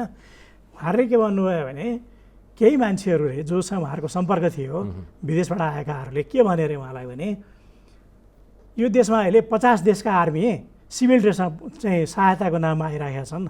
50 देशको आर्मी आएर बस्ने पनि कतै स्वतन्त्र देश हुन्छ तिम्रो है भने। त्यस्तै अहिले यो लकडाउनले जुन लकडाउन एक्सटेन्ड भएर एउटा त मैले पहिला लडाइँको कुराले लिएर कालापानीको कुरा लिएर उसले टोलफोड गर्ने कोसिस गर्छ, मैले भनिसकेँ होइन। उसले उचाल्ने यता उचाल्ने पछार्ने गर्छ, त्यसबाट हामी एकदम जोगिनुपर्छ। सिभिलियन गभर्मेन्ट नै हो, सिभिलमै जानुपर्छ, चुनावमै जानुपर्छ, त्यसमा कुनै शङ्का छैन। दोस्रो कुरा के भने त्यसको नाममा उसले अनेक किसिमको सहायता दिन मान्छे पठाउँछ र त्यो सिभिल ड्रेसमा आउँछ र जाँदैनन्। भारतीयहरू कि अनेक भारतीयहरू नै आउँछन् है। त्यो बडो विचार गर्नुपर्छ। लकडाउन लम्बिँदै गयो भने एकदम आउँछ है। यो एकदम सतर्क हुनुपर्ने कुरा हो। मलाई लाग्छ सुशील कोइरालाले जे ब्लन्डर गर्नुभएको छ लाइफमा, त्यो रिसले उहाँले चाहिँ पछि संविधानलाई कुदाउनु भयो। मलाई लाग्छ त्यो रिस पनि त्यहाँ सामेल छ। त त्यस्तो ठुलो ब्लन्डर उसले गर्नुहुने छैन भन्ने मेरो के भने आग्रह पनि छ है। यो एकदमै ठुलो ब्लन्डर हुन्छ। केही सिप लागेन भने बरु चाइनिजहरूले गर्छन्, चाइनिजहरूले आएर गरिदिन्छन्, बरु त्यसमा हामीले शङ्का गर्नु पर्दैन होइन। शङ्का त्यो पनि लाग्दैन भने चाइनिजले गर्दाखेरि हाम्रो खर्च जोगिन्छ, हाम्रो पर्दैन, उनीहरूले प्रायः गरिदिन्छन्, गरिराखेकै छैन अहिलेसम्म होइन। हाम्रो खर्च चाहिँ पर्छ, हामीलाई चिन्ता छैन भन्ने। भारतीयले गर्नु चाहिँ अतिक्रमण, चाइनिजले गर्नु चाहिँ सदासहायता चाइनिजहरूले अहिलेसम्म त्यसो गरेका छैन है। चाइनिजहरूले आएर अहिले पोखरा जमाएर बस्ने काम गरिसकेका छैन है। इन्डियनहरूले धेरै कुरा गरेका छ, यहाँ धेरै इन्फ्लुएन्स देखिन्छ। अनि त्यसपछि हाम्रो खर्च हामी गर्छ, हामीलाई केही चिन्ता छैन भने क्युबामा सबैभन्दा बढी चाहिँ पपुलेसनको रेसियोमा सबैभन्दा हाई रेसियो भएको क्युबा हो। त्यसै गरी इटालीमा पुग्यो, क्युबानहरूलाई बोलायो। करप्सनको कुरा गरौँ। तपाईँको आज पनि झन्डै झन्डै ओलीप्रतिको मोह भङ्ग भए जस्तो सुनिएन, अलिअलि अंशमा भए पनि। तर ओली जसरी नाकाबन्दीका ताका एक्लो पात्रका रूपमा उठेका थिए, राष्ट्रवादी भन्ने जुन छवि थियो, त्यो छवि अब अहिले यो सीमामा कसरी निरूपण हुन्छ, त्यसले स्खलित हुन्छ कि पुनः जजल्यमान हुन्छ, त्यो त तपसिलमा बताउला। तर प्रारम्भिक सङ्केत राम्रो छैन भनिसक्नुभयो। सँगसँगै ओलीको नेतृत्वमा उनका छोराछोरी छैनन् होला, के होइनन् होला, तर भ्रष्टाचारको शून्य सहनशीलता भने पनि भ्रष्टाचारको संरक्षकको सबभन्दा ठुलो मसिया जस्तो केही नजिरहरूले बताउँछन्। भलै त्यो निरूपण अख्तियारले अदालतले गर्ने विषय होला, तर ओम्नीको प्रकरण होस्, तपाईँको गोकर्णको प्रकरण होस्, अथवा अरू थुप्रै, त्यति मात्रै होइन तपाईँको बालुवाटारको जग्गाको प्रकरणसँग जोडिएका पात्र र उनले गरेको संरक्षणको कुरा होस्, यो पनि शङ्काको सुविधा दिनुपर्ने विषय हो। शङ्काको सुविधा त मैले दिएको छैन होइन। पहिला दोस्रो तेस्रो पल्टमा मैले अब भोलिबाट केही हुँदैन आदि इत्यादि मैले भनिसकेको छु होइन। शङ्काको सुविधा दिएको छैन। तर भ्रष्टाचार भन्ने कुरा के हो भने मैले आजसम्मको 32 वर्ष भयो मैले सार्वजनिक रूपमा बोल्न थालेको र लेख्न थालेको। यो 32 वर्षमा कसैलाई पनि पिन पोइन्ट गरेर मैले आजसम्म भ्रष्टाचारी भन्ने वर्ड भनेको छैन। हेर्नुहोस् है, र मैले जर्नलमै मेरो 90वटा वर्ड युज गर्दिनँ भनेर जर्नलमै लेख्दाखेरि भ्रष्टाचार भन्ने वर्ड पनि परेको छ है, मैले गरेको छैन। त्यसको कारण के हो भने भ्रष्टाचार नेपालमा बन्द हुँदैन होइन। अहिले तपाईँले यति र ओम्नीको कुराबाट ल्याउनु भयो, पक्कै पनि गयो, बालुवाटार पनि त्यसमा आउँछ होइन, आउँछ। तर नेपालको कुरा के हो भने भ्रष्टाचार बन्द हुँदैन। कसैले किताब लेख्ने हो भने आफ्नो कम्प्युटरमा फाइलहरू कटपेस्ट गर्दै गरेको हुन्छ, ठेली किताब 100-200 लेख्न सकिन्छ। भ्रष्टाचार योभन्दा झन् बढेर जान्छ नेपालमा, किनभने के अरे 20 रोपेर अमृत फल्दैन भन्छन् नि हो। जब सिस्टम खराब हुन्छ त्यसपछि त्यसले साइड इफेक्ट भन्नुहोस् वा बाई प्रडक्ट भन्नुहोस्, त्यसले भ्रष्टाचारको उत्पादन गर्छ। त्यो इनहेरेन्ट प्रब्लम हो नेपालको सिस्टमको। यो सिस्टम भन्दाखेरि मैले 72 सालको संविधानले नेपालको राजकीय व्यवस्था जुन तर्जुमा गर्यो वा भन्यो वा स्थापना गर्यो त्यसको कुरा गरिरहेको होइन है। हाम्रो राजनीतिक प्रणाली भयङ्कर महँगो छ है। राजनीति भने सुरु हुन्छ समाजसेवाबाट, त्यसमा आफ्नो खल्तीको पैसा के दिनुपर्छ अनि समाजसेवा हुन्छ होइन। यहाँ कसले को सबै तन्न फोक्से चप्पल लाउने अरे कहाँ आफ्नो खल्तीबाट दिने हो, कतैबाट ल्याएर दिने हो, रबिन्सन क्रुसो हो यो होइन। भन्दाखेरि कतै एक ट्रक माटो थुपार्नुपर्छ भने कतै खाल्डो पार्नुपर्छ, कतै सानो भङ टाल्नु छ भने ठुलो भङ ल्याएर टाल्नुपर्छ। भ्रष्टाचार त हुन्छ है। व्यवहार विज्ञानले त्यही कुरा भन्छ त गुन्छ त्यो कुरा। अनि जब तपाईँको मेन सिस्टम जुन करप्ट छ, जब करप्ट छ भने त्यसको सेटेलाइट सिस्टमहरू करप्ट हुन्छ है। तपाईँले त्यसो भनेर तपाईँले अनुमोदन गर्न मिल्छ र? होइन, मैले अनुमोदन गरे होइन। जसले भ्रष्टाचार गरेका छैन तिनीहरूलाई अभिनन्दन गरौँ, सम्मान गरौँ होइन, त्यसमा छैन होइन, गरेन छैन। अनि कारबाही गर्नको लागि तपाईँको सेन्ट्रल ब्युरो अफ इन्भेस्टिगेसन छ, पुलिसको छ होइन। भरादमी भाषामा महालेखा परीक्षक कार्यालय बेरुजु भन्छ, भ्रष्टाचार नै भने हो त्यो होइन, भ्रष्टाचार नै भने हो। अनि अख्तियार छ, त्यसपछि दोषी भनेर करार गर्नलाई न्यायालय छ होइन। उहाँले भित्र गइसके रविन्द्र अधिकारी, विष्णु पौडेल, अनि त्यसपछि आएर गोकुल मासकोठालाई भ्रष्टाचार गरेका छैन भनेर उहाँले क्लिन चिट दिनुभयो। मलाई त्यसमा आपत्ति छ कि आपत्ति यस अर्थमा छ कि प्रधान न्यायाधीशको काम उहाँले गर्नुहुन्न। शक्ति पृथकीकरणको सिद्धान्तको कुरा गरिरहेको बेलामा उहाँले माफी दिनु मिल्छ? माफी दिन्छ भने अदालतले दिन्छ। खेलराज चाहिँ प्रधान न्यायाधीशबाट प्रधानमन्त्री हुन आएर हामीलाई आपत्ति भइसक्यो। अब प्रधानमन्त्री फेरि प्रधान न्यायाधीश भइदिने एकैपटक? एकैपटक, यो त गलत हो नि होइन। मैले के भने विष्णु प्रताप शाह प्रमुख निर्वाचन आयुक्तबाट रिटायर भइसकेपछि फोनमा मलाई उहाँले के भन्नुभएको थियो भने एउटा उपाय चाहिँ यो हुनसक्छ है, मैले भने मात्रै हो।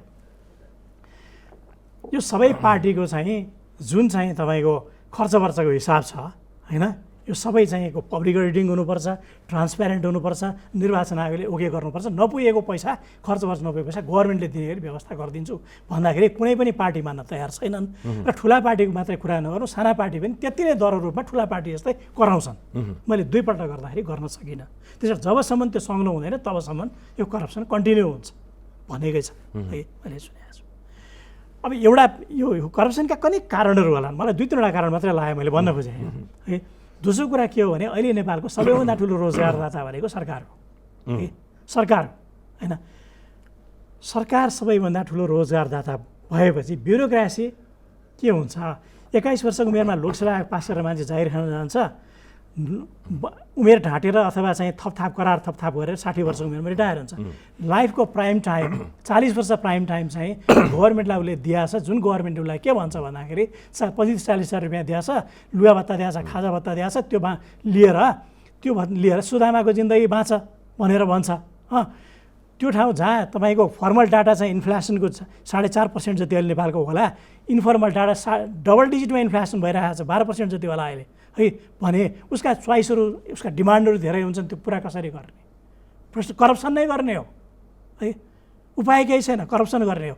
त्यसको विकल्प भनेको अनि त्यहाँ करप्सन अनि भूमिचार मन्त्रालयबाट सञ्चार मन्त्रालयबाट फलाना मन्त्रालय ढेकाना मन्त्रालय सर्ने हो। जति गरे पनि त्यही चाहिँ तपाईँको निमको रुखको हाँगा चार्ने हो। काहीँको रुख पनि छैन, लारी घाँसको रुख पनि छैन, अर्को हाँगामा गएर बसौँ भने। हुनुपर्ने के हो भने पुरानो भाषामा भन्ने हो भने ठुला कम्पनीहरू, ठुला चाहिँ तपाईँको उद्यमहरू, अहिलेको भाषामा भने कर्पोरेट हाउसहरू, सयौँ कर्पोरेट हाउसहरू आउनुपर्छ। अहिले मिडियामा तपाईँको क्रस मिडिया हाउस चाहिँ क्रस गर्ने तपाईँलाई ऊ छ नि, अपर्च्युनिटी छ नि होइन, छ। ब्याङ्किङ सेक्टरमा पनि छ, केही हदमा आएको होइन। तर जब कर्पोरेट हाउसहरू ठुला हुन्छन्, जब गभर्मेन्टको लोड रोजगारीको जब कम हुन्छ, तब त्यसपछि प्राइभेट उसमा गएपछि अनि त्यसै करप्सन कम हुन्छ। तर करप्सन शून्य चाहिँ हुँदैन, हेर्नुहोस् है, भोलम मात्रैको कुरा हो। किनभने लिक्वान ओली न्युजमा इन्टरभ्यू दिँदाखेरि करप्सन कहिले पनि शून्य हुँदैन, रेसियो घटाउने हो भनेर भनेको छ। चीनमा करप्सन गर्नेहरूलाई प्राणदण्ड दिन्छ, करप्सन घटाएको छ। हरेक वर्ष 4000लाई मृत्युदण्ड दिन्छ। त्यसको अर्थ त अर्को पल्ट त शून्य हुनुपर्ने नि। शून्य हुनुपर्ने। त्यसकारण घट्दैन, रेसियो डाउन हुने मात्रै हो होइन। अनि एउटा कुरा थियो, अब इन्डिया जब इन्डिपेन्डेन्ट भयो 5वटा कर्पोरेट हाउसेस टाइपकाहरू थिए, तिनीहरूले अलि ध्यान राखेको थियो, इन्डियन गभर्मेन्ट थियो। अहिले धेरै उसका लोड सिफ्ट भइसक्यो है, त्यस्तो हुन्छ। अनि तेस्रो कुरा मलाई जहिले पनि के लाग्छ भने यहाँ जो समाजशास्त्रीहरूले कुनै भ्रष्टाचारी मान्छेको चाहिँ बारेमा जब विश्लेषण गर्छन् मलाई गजब लागेर आउँछ। त्यसको बाजे हाम्रो चाहिँ पहिला पटवारी थियो मौजाको, त्यसको बाउ चाहिँ बडा इमान्दार थियो, सोझो थियो, यो नातिले किन मेरो बाली लुट्यो भनेर एउटा चाहिँ सामन्तले जमिनदारले क्यालकुलेसन गरे जस्तो यिनीहरूले क्यालकुलेसन गर्छन्। त्यसो होइन, सोसियल भ्यालुजको प्याराडाइम सिफ्ट भइसक्यो हो होइन। भन्न खोजेको अहिले कसैले भाइ म आयल नियम सबैभन्दा बढी चर्चामा भने आयल नियम हो। आयल नियमको कसैले 90 करोड भ्रष्टाचार गरेको छ भने अख्तियारले भनोस्, त्यो त अख्तियारको कागजै 90 करोड देखाउँछ, त्योभन्दा कति गुणा त पहिला नै गरेका हुन्छ, पहिला नै भए हुन्छ। त्यसपछि अदालतमा गएर गर्दा यताउता गर्दा तपाईँको 9 लाख चाहिँ बिउ राखेर अनि 9 महिना जेल बस्नुपर्ने हुन्छ। 9 महिना जेलमा भने असल चरित्र देखाएको हुनाले छुटपुट गरेर 2.5 महिनामा निस्किने। 9 लाख 90 करोड कमाएर 9 पुस्ताले नकमाएको पैसा कमाइसकेर 9 लाख रुपियाँ तिरेर 2.5 महिनामा जेलबाट छुटिन्छ र भोलि देशको सबैभन्दा माथिल्लो एलिट क्लासको मेम्बर हुन पाइन्छ, जहाँ हरेक मान्छे तिम्रो सेयर हाल्यो भन्न आउँछ, दरबारिया भाषाभन्दा चौबर राम्रो दरबारिया भाषामा चाकडी गर्न आउँछ भने त्यसलाई किन के लस र त्यसले चाहिँ खाँदैन पैसा होइन। अनि यो अनि त्यसपछि चाहिँ भ्रष्टाचारलाई धारे हात लगाएर तँलाई यस्तो होस् न श्राप दिएर होइन अनि चाहिँ के अरे भ्रष्टाचार विरुद्ध चाहिँ शून्य सहनशीलता भनेर अनि अहिले राष्ट्रपतिले जुन हाउसमा वक्तव्य दिँदाखेरि 10वटा नारामा चाहिँ म भ्रष्टाचार गर्न दिन्न भन्ने यस्ता केटौले ठिटौले अरौटे कुरा के अरे ठेट्ना कुरा गरेर भ्रष्टाचार बन्द हुँदैन। ओके, जर्मनीमा हेलमुट स्मिडले जर्मनी एकीकरण गर्यो। अहिले हेलमुट स्मिड जस्तो देश एकीकरण गरेको मान्छे हामीले पायो भने धर्राभन्दा 4 गुणा अल्गो शालिग बनाउन हामी तयार हुन्छौँ, ओके, बुझ्न तयार हुन्छौँ। तर त्यो मान्छेले अनौपचारिक रूपमा उसको पार्टीको लागि 20,000 मार्क चन्दा लिँदाखेरि पोलिटिकल केयर जस्तो भयो है। त्यो हेट गर्ने, त्यसलाई हेट गर्ने लकेट काण्डमा काकुई त हामी त केटाकेटी थियौँ, काकुई तानाकाले जे गर्यो लकेट काण्डमा आज त्यो पुरानो भइसक्यो, कति चाहिँ त्यस्ताभन्दा ठुला घटना घटिसके, तर पनि आजभन्दा 10-15 वर्ष अगाडिसम्म वर्ल्डको मोस्ट नोटोरियस 10% भन्दाखेरि काकुई तानाको नाम आउँथ्यो, तानाकाको नाम आउँथ्यो। ओके, त्यो त हामी कहाँ छैन। हामी त त्यसलाई अनि हेर्नुहोस् आजभन्दा 2500 वर्ष अगाडि हिस्ट्री अफ पेलोपोनेसियन वार चाहिँ थसिडाइजले लेख्यो, त्यसमा एउटा कालजयी स्टेटमेन्ट उसले दिएको छ, सबैले मान्छन्, संसारभरिकाले मान्छ यो कुरा है, सबैले मान्छ, सबै बेलमा सबै देशमा लागु हुन्छ। उसले के भन्छ भने तिमीलाई नै ठगेर तिमीलाई नै सिद्ध्याएर, मैले बुझ्ने भाषामा भने तिमीलाई नै ठगेर सिद्ध्याएर कोही मान्छे अगाडि गएको छ भने तिमी वाक्या स्मार्ट भन्छौ, तर त्यो सँगै उभिएको अर्को असल मान्छेलाई तिमी फर्केर हेर्दैनौ र अन्तिममा पनि तिम्रो आदर्श त्यस्तै मान्छे हुनु जस्तै हुन्छ। है यहाँ हरेक कोही चाहिँ तपाईँको चाहिँ माओवादीले पैसा कमायो, यसरी कमायो, उस्तरी कमायो, फलानु व्यापारीले कमायो, ओम्नी समूहले कमायो, त्यो थामस शेर्पाले कमायो अहिले यतिसम्म, तर हरेक मान्छे त्यही हुन चाहन्छ है।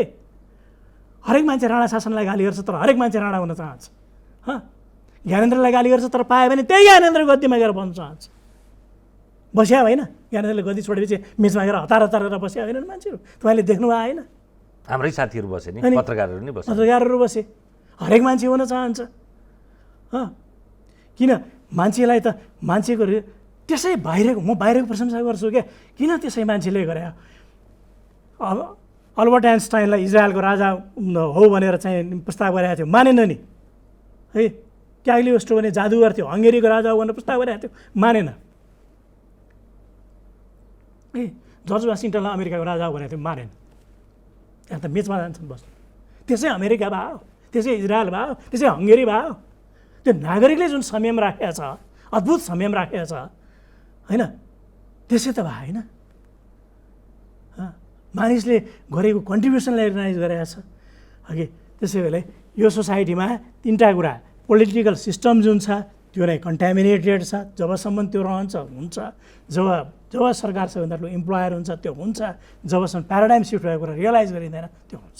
यी 3टा कुरा नभएसम्म करप्सन हुन्छ। यो सरकारलाई सबभन्दा बढी करप्सनको हुन त हामी इतिहास बिर्सिन्छौँ, पहिले पनि थियो होला, अहिलेको त्यो करप्सनको चार्ज लागिरहेछ नि, त्यसमा चाहिँ तपाईँको भन्नु केही छैन? होइन करप्सन गरेको चार्ज जसलाई लागेको छ त्यसलाई त कारबाही गर्नुपर्छ नि, गरेकोलाई त कारबाही गर्नुपर्छ। यो फाटफुट कारबाही गरेर चाहिँ लङ टर्मको समस्या समाधान हुँदैन भन्ने मात्रै मेरो आशय हो कि कारबाही त कन्टिन्यू गरिरहनुपर्छ, त्यसमा के शङ्का छ र। अर्थव्यवस्थाका विषयमा, अर्थ पद्धतिका विषयमा यो नेपालको चाहिँ यो बजेट विनियोजन गर्ने तौर तरिकै ठिकै नै भनेर तपाईँले अनौपचारिक रूपमा भन्नुभएको थियो नि। 2008 सालदेखि सुरु भएको यो इतिहास होइन, मैले के भने 2008 सालमा एउटा त यही कुरा गर्दाखेरि 2008 सालमा सुवर्ण शमशेरले जब ल्याउनु भयो बजेट, त्यति बेला इन्डियनहरूले के भनेको थियो अरे भने, ठिकै भन्नु भएको छ मलाई कुरा, उनीहरूले के भनेको थियो अरे भने 10%सम्म केही गरी चुहावट हुन्छ, करप्सन हुन्छ भने चुप लाग्यो आँखा चिम्ल भनेको थियो अरे। किनभने यो सही कुरा पनि हो। अब झ्यालडोगा थुनेर बिरारोलाई कुटेपछि त्यसले घाँटी ठ्याउन आउँछ, एउटा त भेन्टिलेसन दिनु पऱ्यो होइन, एकसम्म चुप लाग्ने होइन। तर पनि केही अर्थमन्त्रीहरूलाई छोडेर जस्तो म रामशरण महतलाई प्रेज गर्छु जहिले पनि, राम्रो मान्नुहुन्छ? म राम्रो, किन मलाई अरू कारणले होइन, ओपन मार्केट इकोनोमी कसले ल्याएछ मलाई मतलब छैन, तर उहाँले ज्यान फालेर त्यसलाई जुन लागू गरिदिनु भयो त्यो कुरालाई मलाई एकदम राम्रो मान्छु। जे ल्यायो त्यसमा इमान्दारिता छ, त्यो राम्रो कि नराम्रो भन्ने छैन, त्यसलाई म राम्रो मान्छु है, राम्रो मान्छु। होइन भने म चाहिँ राष्ट्र ब्याङ्कमा गभर्नर भएकोलाई म के भनौँ, किनभने मोनिटरी पोलिसीलाई मात्रै हेर्ने हो, बेसी रेगुलेट गर्ने हो, खासै त्यस्तो केही होइन। प्लानिङ कमिसनमा गएको इकोनोमिस्टहरू र हुन त राम्रो मात्रै हुनुहुन्थ्यो है, प्लानिङ कमिसनमा गएको इकोनोमिस्टहरू र केही एक्सेप्सनल केसहरू बाहेक नेपालको सबै अर्थमन्त्री, नेपालको इकोनोमिस्टहरू एउटा वास्तवमा भने इन्टेलेक्चुअल जमातमा फेल्ड लट हो है, फेल्ड लट हो, असफल हो। अहिले प्राइभेट ब्याङ्किङ सेक्टरकोहरूले अलिकति इज्जत ध्यान दिएछ, नत्र भने होइन। किन भन्दाखेरि यो देशमा जहिले पनि देश चाहिँ तपाईँको ट्रेड डेफिसिटमा गइरहने, इन्फ्लेसन बढिरहने, अनि रात दिन चाहिँ के भनेदेखि अहिले पनि अर्थमन्त्रीले भन्नुभएको छ होइन, हामी विदेशबाट अब ऋण र अनुदान ल्याएर जान्छौँ होइन, अनुदान ल्याएर जान्छौँ भन्दाखेरि अर्थमन्त्री हुने योग्यता भने सबैभन्दा ठुलो कतारो बोकेर जो हिँड्न सक्छ त्यही अर्थमन्त्री हुने योग्य हो, जाहिर खान गएको के गर्छ त। डाक्टर युवराज खतिवडाको अहिले निरन्तरताको कडी नि त्यही भन्छन् नि होइन, त्यही हो दाताहरूसँगको उनको अनन्याश्रित सम्बन्ध। अनि भन्दाखेरि उनीहरूलाई पनि के भने बढी ऋण अनुदान लिएर ब्याज खान पाउँदाखेरि बडो आनन्द होइन। इथियोपियामा जो प्रधानमन्त्री छ त्यसले नोबेल प्राइज पास है, किनभने 49% त्यहाँको जिडिपीको चाहिँ जो छ 49% चाहिँ विदेशको डेब्ट सर्भिसिङमा जान्छ होइन। नोबेल प्राइज किन नपाउनु? यहाँ नेपालकोले 60% पुर्यायो भने झन् पाउँछ। अब हाम्रो लागि ठुलो अमाउन्ट भयो भने भलम उनीहरूलाई ठुलो हुँदैन, त्यस कारण माइक्रोसिस त डेफिनेटली पाउँछ स्योर्स गर्दै भयो।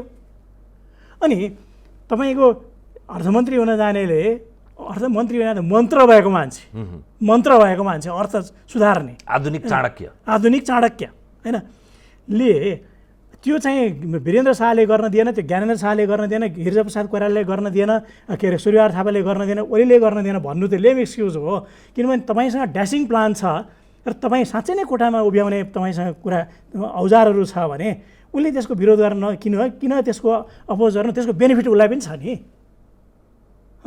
फेल लट हो। अनि तपाईँ अहिले टेलिभिजनमा बोलाउँदाखेरि तपाईँले याद गर्नु होला, इकोनोमिस्ट बोलाउनु भने आजभोलिको इकोनोमिस्टहरू आधा घन्टा कुरा गर्दाखेरि फिङ्गर टिप्समा सिबिएसले डाटा बुक निकाल्छ नि होइन, नेपालमा कतिवटा कुखुरा छन्, कतिवटा भैँसी छन्, 3टा पुच्छर भएका भैँसी कतिवटा छन् सम्म पनि उहाँहरूलाई थाहा छ होला है, सबै फिङ्गर टिप्समा डाटाहरू छ। अनि त्यो 30 मिनटमा 300वटा इकोनोमिक्सको जार्गोन आउँछ है, भएको चाहिँ केही पनि छैन। प्लानिङ पहिलो पञ्चवर्षीय योजनादेखि चाहिँ जुन आयो पहिला त्रिवर्षीय थियो क्या, त्यहाँदेखि आएको सबै ठेली पढौँ, त्यसमा के भएको छ त? के पनि भएको छैन। अनि कतिपल्ट त अर्थ मन्त्रालयले इन्डेक्स नम्बरै फेरिदिने गरेछ, त्यो पनि थाहा छ मान्छेहरूलाई, 2-4 पल्ट फेरिया पनि छ, ढाँड दिने फर्मल्ली। के छ? के पनि छैन। नेपाल त्यसै भएको छैन है। अनि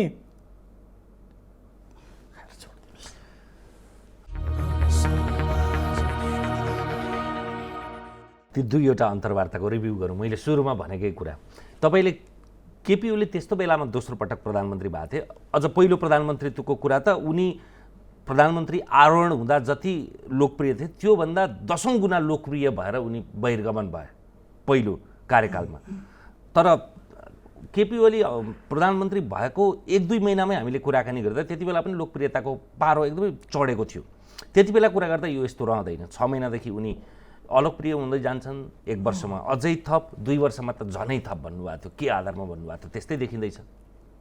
होइन, हुन्छ, हेर्नुहोस्, किनभने उहाँ चाहिँ के लाग्नु भएको छ खास गरी भने गिरिजाले 47 सालमा प्रधानमन्त्री भएपछि जे कुरा गर्यो नि त्यही कुराको त्यही धुनमा लाग्नुभयो। हाम्रो अब के भन्ने हो कि अब विसङ्गति भनौँ होइन। 47 सालमा गिरिजा आएपछि न किसिमसाथ भट्टराई च्यालेन्जर न गणेश मान सिंह च्यालेन्जर होइन, बहुमत हाउसमा आएको छ। सधैँ उहाँको पार्टी रडाको, उहाँको घर झगडा सबै मिडियामा छरिनु पर्ने रात दिन, त्यतिमा लाग्नु कि बाँकी क्षमता केही भएन नि। बाँकी क्षमता नभएको हुनाले घर रडाको प्रोमिनेन्ट भएको। अहिले पनि के छ भन्दाखेरि उहाँ त्यही पार्टीको लफन्ड्याइमा लाग्नु भएको छ। उहाँले आफू अल्पमतमा परिन्छ माधव नेपालहरूले गर्दाखेरि भनेर माओवादीलाई मिलाउन ल्याउनु भएको आफ्नो बहुमतको लागि, तर उहाँ त्यही घर रडाकोमा फस्नुभयो। अनि टाइम बरो गरिरहनु भएको छ कि जस्तो टाइम बरो कस्तो भने अब जस्तो वुहानमा नेपालीहरू अड्के होइन, त्यो 1 महिना ढिलो किन भएको होइन। ती आए राम्रो भयो हो, तिनीहरूलाई कसैलाई केही भएको रहेनछ। खरी पार्टीको जे त्यहाँ क्वारेन्टिनको व्यवस्था भएको त्यसको प्रशंसै उनीहरूले गरे। तर त्यो हुँदा त्यो 1 महिना त्यो लम्बिँदाखेरि तिनीहरू र तिनीहरूको परिवार मात्र देशैलाई टेन्सन भयो है। अनि बोर्डर किन बन्द गर्नु भएन 1 महिनासम्म ढिलो गर्न, 2 हप्ता ढिलो गर्न भयो उहाँले है, ढिलो गर्न भयो हो। त्यसले त्यति इम्प्याक्ट पारेर बोर्डर 1 महिनापछि हुँदैन, ढिलो गर्न हुँदैन थियो। अहिले बोर्डरको कुरामा त्यति नै ढिलो है। अनि सबै कुरामा ढिलो भइरहनु भएको छ। तर पनि म प्रेज गर्छु, एउटा ढिलो चिज छ तर गलत छैन होइन। एउटा 1-2वटा कुराको मलाई प्रेज गर्नु मन लाग्छ है। एउटा कुरा के भने अहिले अध्यादेश ल्याएछ है, अध्यादेशका विरोधमा सबै विरोधमा छन्, मैले बुझेको छु यो कुरा है, रात दिन पढिरहेको छु।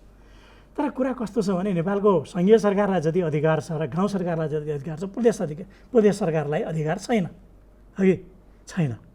अनि यहाँ 1-2वटा प्रदेशहरूले के गरिरहेको छ भन्दाखेरि हरेक वर्ष 2टा अधिकार थप्दै जाने झगडा गरेर 15 वर्षमा अधिकार बढी भएपछि ठ्याक्कै चाहिँ बोरिस येल्सिन पल्टेर गोर्बाचोभलाई हिर्काउने गरिरहेछ।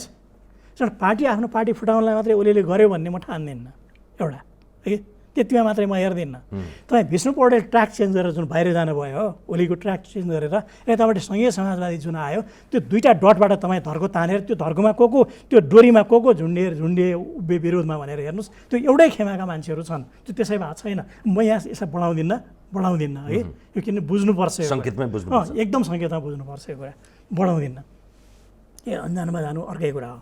अर्को एउटा कुरा चाहिँ मलाई पर्सनली रमाइलो लाग्यो। त्यो कुरा के भनेदेखि यी सबै एउटै ड्याङका मान्छेहरू हुन् है, यो होल जेनेरेसन एउटै ड्याङको।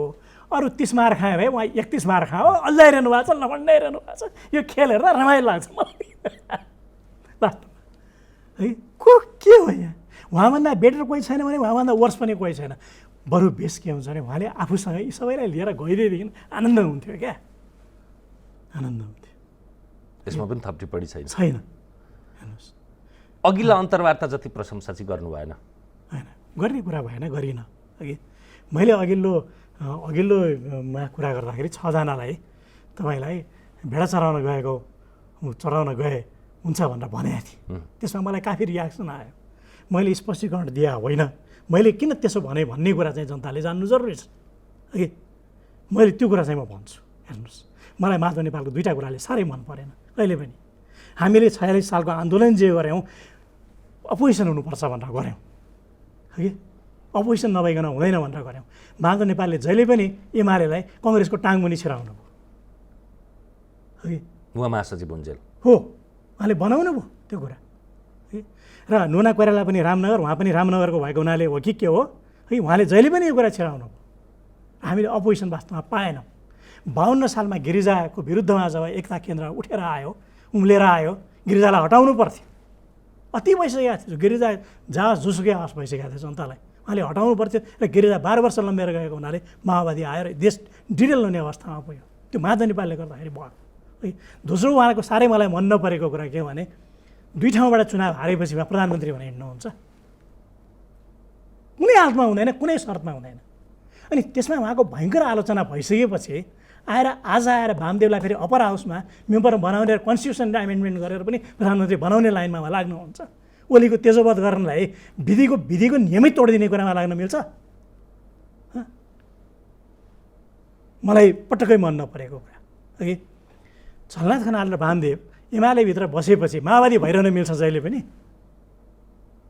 राम कार्की माओवादीमा हुनुहुन्छ, मैले बुझेसम्म कङ्ग्रेसमा हुनुहुन्थ्यो होइन। तर जब माओवादीमा आउनुभयो उहाँले कहिले पनि कङ्ग्रेसको हिमायती हुने, साथीभाइ त होला न, हल्लो होला, तर कहिले पनि कङ्ग्रेसको हिमायती हुने, कङ्ग्रेसको पोलिसीमा जाने काम राम कार्कीले गरे मैले देखाएको छैन है। पार्टीप्रतिको लोयल्टी हुन्छ एउटा है।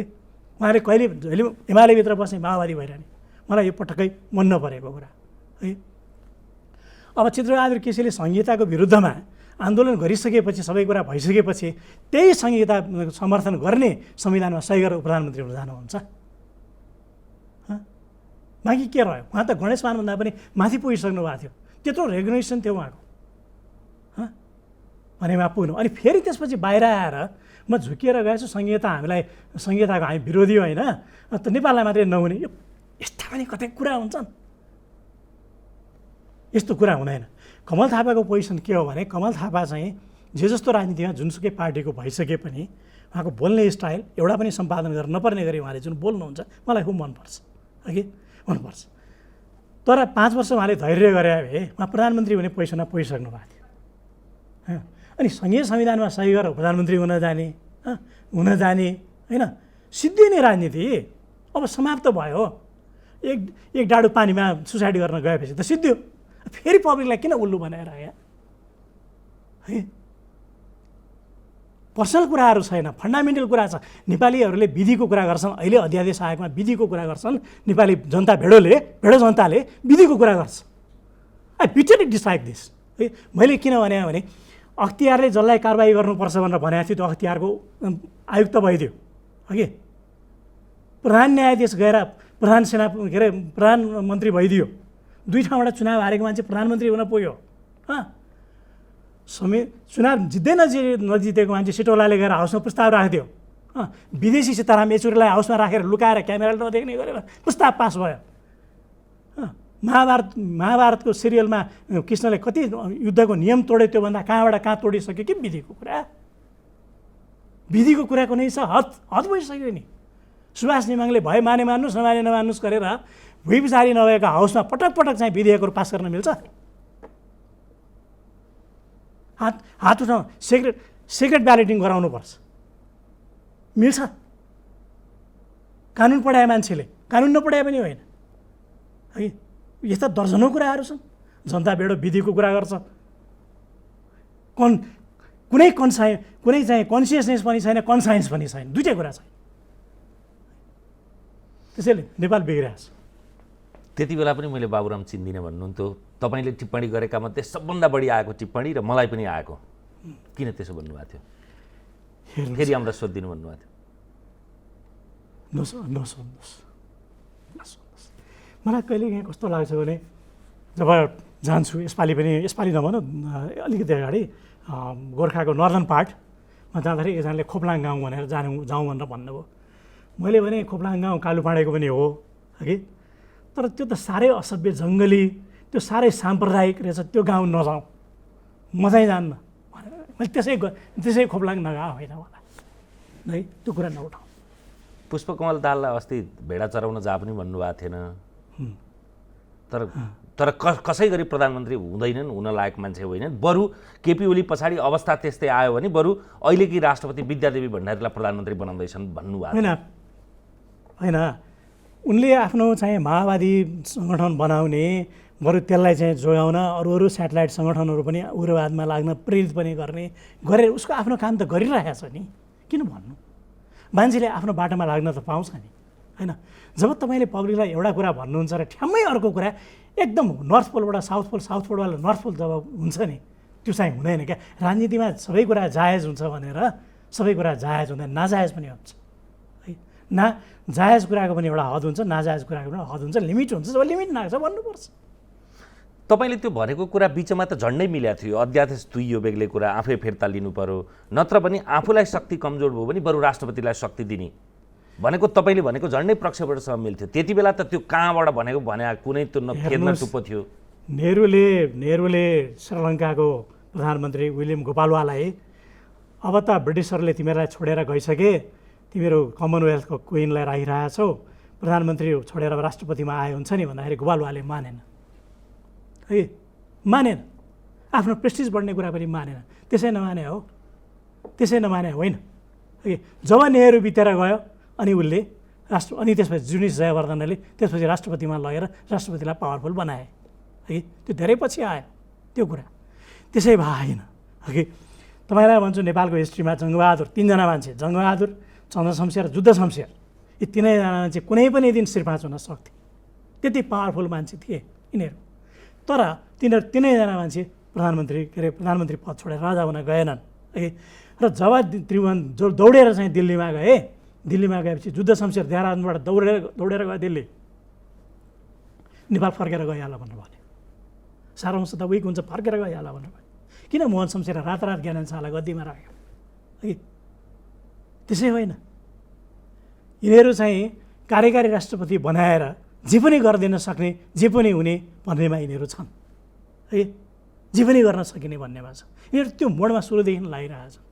मैले यो पनि त्यति ब्ल्याङ्क, त्यति क्लियर कट कुरा गरेँ, नबुझेको राम्रो भन्नु नगरे। त्यसै विलियम गोपालवाले पनि गरे होइन, त्यसै तिराना प्रधानमन्त्रीहरूले पनि गरे होइन है। इमिडिएट आफूलाई के गेन हुन्छ त अर्को मालिक आफ्नो कसरी छिटो रिजिन्छ र उसलाई के दाउ पर्छ भन्ने कुरामा यिनीहरू जहिले पनि अगाडि छन् है। आफ्नो कन्ट्रीको स्वार्थको लागि अब 10 कदम पछाडि हट्नुपर्ने हो भने हट्नुपर्छ, हट्न सक्नुपर्छ, भएन। हामीले त्यो बेलामा धेरै ठुलो रिस्क नराखेको भए हामी विश्वेश्वर कोइरालाले 33 सालपछि आएर नेपालको स्ट्राटेजीको बारेमा जे कुरा राख्यो ठ्याक्कै त्यो पोइन्टमा गएर हामी फर्किन सक्थ्यौँ। फर्केर आउँदाखेरि हामी ठ्याक्कै 1947को भिक्टर इमानुएल थर्डले इटलीको गद्दी छोडाए जस्तै हाँसी सबै कुरा सिद्धेर जान्थ्यो र कन्ट्री बलियो पनि हुन्थ्यो है। कन्ट्री एकदम बलियो हुन्थ्यो। कसैलाई भ्यान्डेटा आफ्नो पुरा गर्नु छ, कसैलाई चाहिँ हाड्न त लागेर, मलाई थाहा छ भएकै कुरा मैले गरेँ, लागेर चाहिँ कालापानीमा पठाइदिएको मान्छे मणिपुर गएको हुनाले अहिले यत्रो पुस्तापछि आएर बदला लिनु छ, कसैलाई मकवानपुरको किल्ला देखाइदिएको हुनाले, अङ्ग्रेजलाई देखाइदिएको हुनाले जुन त्यति बेलाका सिपाहीले किल्लामा लगेर राखिदिएर मारिदिए त्यो बाप बहिरी छान्नु छ। त्यस्तै मान्छेहरू यसमा छन्। कसैलाई दरबारले पठाएको राजीनामा 21 स्वीकार गर्दै हुनाले गर्नु छ है। सबैका पर्सनल भ्यान्डेटामा देश गएको छ। अब चाहिँ कस्तो देख्नुहुन्छ? आउने दिन कसरी अगाडि जान्छ? तपाईँले मलाई पटक सोध्नु भएको छ। अब म निराशावादी कुरा गर्ने भनेर कुख्यात मान्छे हुँ होइन। खास गरी महिला वर्गले मन पराउँदा रहेनछन्। यो महिला वर्ग पनि कस्तो अब नातागोता आफ्ना इष्टमित्र अब हुन्छन् नि, अरूले तिमी त सधैँ यस्तो कुरा गर्छौ भनेर भन्छन् होइन। त्यसमा मलाई नेगेटिभ कुरा पनि के गर्ने। अनि पछिल्लो केही कुराहरूमा चाहिँ एकदम संसार उज्यालो छ, एकदम आकाशबाट एकदम बर्सिहाल्छ सबै कुरा सबै। त्यस कारण चन्द्रमा के अरे एउटा चाँदीको घेरा हुन्छ भनेर भन्ने गरेको छु है, अहिले चाहिँ म दुविधामा कुरा गरौँ, अहिले यस र नोमा कुरा नगरौँ यति बेला होइन। प्रार्थना छ नेताहरू सही बाटोमा आइदिनु होला, किनभने क्राइसिसको बेलामा छ, सेन्समा आइदिनु होला है। त्यही आग्रह गर्ने हो मैले। अहिले त्यति प्रेडिक्सन नगरिहाल्नु। त्यो सीमामा हामीले करिब आधा कुरा गऱ्यौँ, त्यसको संक्षेपीकरण र निचोड चाहिँ के हो त यो सीमाको समाधान? सीमामा चाहिँ के भने कालापानीको जे हुँदै अब जे होला जता होला होइन, बाँकीमा हामी काँडे तारै लगाउँ, मैले बुझेँ। एकपक्षीय रूपमा राष्ट्रसङ्घलाई पनि नभनी, कसैलाई नभनी, किन हाम्रो जे छ त्यसमा लगाउँ है। किन भन्ने भने भनौँ, त्यसमा केही छैन। एउटा भनिदिएर सूचना दिँदाखेरि के फरक पर्छ र होइन। सरकारले सामर्थ्य छ, आफ्नो शक्ति सामर्थ्य छ भने इन्टरनेसनल कोर्ट अफ जस्टिसमा पनि केही कुरा भनेर केही कुरा राखेर गरौँ। तर मलाई चाहिँ म त कतै यो गरौँ भनेर हिँडेको त छैन। तर मलाई बेला बेलामा मान्छेहरूले चाहिँ म पैसा दिन तयार छु है भनेर चाहिँ भन्नुहुन्छ काँडे तार लाउनलाई। मलाई 3 वर्ष अगाडि रत्नसंसार श्रेष्ठले 1 लाख रुपियाँ दिन्छु सुस्तामा लाउने हो भने कसले पैसा लिएर गरिदिने हो, मलाई मान्छेको खोजी छ भन्नु इमेल पठाउनु भएको थियो अघि। अहिले 3-4 महिना अगाडि मदन राई हुनुहुन्छ नि, हाम्रो कृषि विज्ञमा कुनै पार्टी हुन्छ, पार्टीसँग मलाई मतलब भएन। म चाहिँ कसैले 5 किलोमिटर लाउँछ भने 5 किलोमिटरको पैसा दिन्छु भनेर उहाँले भन्नुभएको छ अघि। यो ओपन मार्केटमा आएपछि नेपालीहरू हजारौँ नेपाली अरबपति भएको छन्, करोडपति कति फालाफाल, लाखौँ नेपालीले अहिले पैसा भइरहन्छन् अघि। सरकारसँग डिटर्मिनेसन हुनु पऱ्यो, पैसाको खाँचो छैन, लाउनु पऱ्यो। र इन्डियासँग कुनै पनि कुराको आशा गर्नु भएन, मटितेल नआए आउँदैन, पेट्रोल नआए आउँदैन, केही दाल चामल केही नआए आउँदैन, औषधि नआए आउँदैन।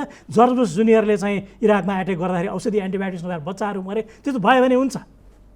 तर अहिले औषधि रोकिँदैन, बङ्गलादेशबाट आउँछ, अन्तबाट आउँछ है, धेरै ठाउँबाट आउँछ डराउनु पर्दैन, भिड्नुपर्छ है। तपाईँ नभिडिकन समस्या समाधान हुँदैन। तपाईँप्रति तपाईँ यस्तो जालीको तपाईँ चङ्गुलमा हुनुहुन्छ कि उसले के गर्छ भन्दाखेरि आफू धर्मनिरपेक्ष राष्ट्र भन्ने, अनि विश्व इस्लामिक सङ्गठनमा सदस्यताको लागि आवेदन दिने, पठाउनु त मुसलमान पनि पठाउनु भएन, सनातन धर्म पनि पठाउनु भएन, कसलाई पठाउने? सिखलाई पर्यवेक्षक बनाएर पठाउने। यस्ता कुराहरू थाहा छ है। विश्व इस्लामिक सङ्गठनले एक्सेप्ट गर्दैन। अनि खालिस्तानको जब मुभमेन्ट भयो, जर्नेल सिंह भिण्डरावाले के भन्यो भने हामी चाहिँ सनातन धर्म मान्ने होइनौँ, हामी सिख छुट्यायौँ भन्यो। अनि उसले कसलाई पठाउने? जुलियस रिबेरोलाई पठायो, हि वाज ए क्रिस्चियन, पठायो है। जब जुलियस रिबेरोले कन्ट्रोल गर्न सकेन, केपिएस सिंहले गिललाई पठायो, किनभने त्यो एडिटरले चलाएको मुभमेन्ट गिल र सेरगिल भनेको त्यो स्टार्टमा सबैभन्दा तल स्टार्टको उसलाई त एलिट क्लाससँग रिस छ, उसले सिद्ध्यायो। त्यस्ता खेल उसलाई अनेक किसिमको जालजेल उसलाई आउँछ, उसले धेरै किसिमले खेलिरहेको छ है। यस्तोसँग लाग्दैन। हेर्नुहोस् कि मिडिभल पिरियडको प्रिन्स नाइटरले जुन किसिमले षड्यन्त्र गरेर खेलहरू खेल्थे त्यही त्यसैमा छ होइन। हामी त्यसैमा के भन् लटपटिया जस्तो हामी लटपटिरहन्छौँ जहिले पनि। त्यसो भए अब वारकै पार नै गर्नु पर्यो। वारकै पार गर्नुपर्छ है। वारको पार नगरिकन हुँदैन। कहिलेसम्म यो ह्याङ लिने भने त्रिभुवनलाई ब्ल्याकमेलिङ गरेको कहिलेसम्म हेर्ने, महेन्द्रलाई ब्ल्याकमेलिङ गरेको कहिले हेर्ने, वीरेन्द्रलाई ज्ञानेन्द्र त थोरै टाइम भयो, वीरेन्द्रलाई गरेको कहिलेसम्म हेर्ने। कति पहाड छ। हस्, थ्याङ्क यू। समय समाजका लागि धन्यवाद। हामीसँग हुनुहुन्थ्यो विश्लेषक सौरभ। उहाँसँगको कुराकानी यस्तै नै हुन्छ, कति मूर्त कति अमूर्त, कति कूटनैतिक रूपमा, कति नबोलेरै धेरै कुरा भन्नुहुन्छ। तमसुमा ज्योतिर्गमयको यो विशेष श्रृङ्खला यति नै। हेर्दै रहनुहोला AP1। नमस्कार।